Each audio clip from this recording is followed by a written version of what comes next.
लघु कथाओं की श्रृंखला में आज प्रस्तुत है लघु कथा गलतियों की डायरी। कहानी कुछ इस प्रकार है, आइए सुनते हैं। वर्ष का अंतिम दिन था। पति पत्नी चाय का लुत्फ उठा रहे थे। तभी पत्नी 2 डायरियां लेकर आई। उसने एक डायरी अपने पति को दे दी और एक अपने पास रख ली। पत्नी ने कहा, अगले 1 वर्ष तक मैं आपकी गलतियों को अपनी डायरी में लिखूंगी और आप मेरी गलतियों को अपनी डायरी में लिखना। वर्ष के अंत में हम देखेंगे कि किसने अधिक गलतियां की। 1 वर्ष पूरा हो गया। पत्नी ने पूछा, डायरी तैयार है? पति ने कहा, जी हाँ, बिल्कुल तैयार है। पत्नी ने अपनी डायरी पति को पढ़ने के लिए दे दी। पति ने धैर्य और संयम के साथ एक एक पन्ने को पढ़ा। डायरी के 365 पन्ने शिकायतों का पुलिंदा बने हुए थे।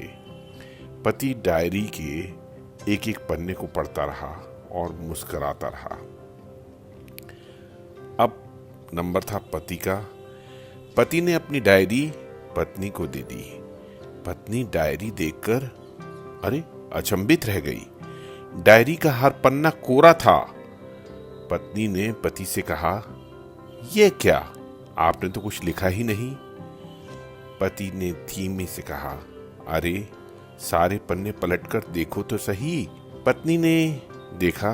31 दिसंबर वाले अंतिम पन्ने पर एक वाक्य लिखा था, तुम्हारे प्रति उमड़े प्रेम ने मुझे कोई गलती देखने ही नहीं दी, मैं क्या लिखूं। जी हाँ, प्रमाण सागर जी महाराज कहते हैं, यदि तुम्हारे हृदय में किसी के प्रति प्रेम है तो पहली कोशिश उसकी गलतियों को नजरअंदाज करने की होनी चाहिए। किसी व्यक्ति की गलतियों के पीछे पड़ने से वह छिटक जाएगा और यदि उसके प्रति प्रेम पूर्ण व्यवहार होगा तो वह तुमसे जुड़ जाएगा। स्नेह के आकर्षण में बंधे व्यक्ति की गलतियों को सुधारना बहुत सरल है। हमें छिटकाना नहीं अपितु स्नेह से जोड़ना है। आशा है आप प्रमाण सागर महाराज के इस संदेश को अपने जीवन में जरूर लागू करना चाहेंगे।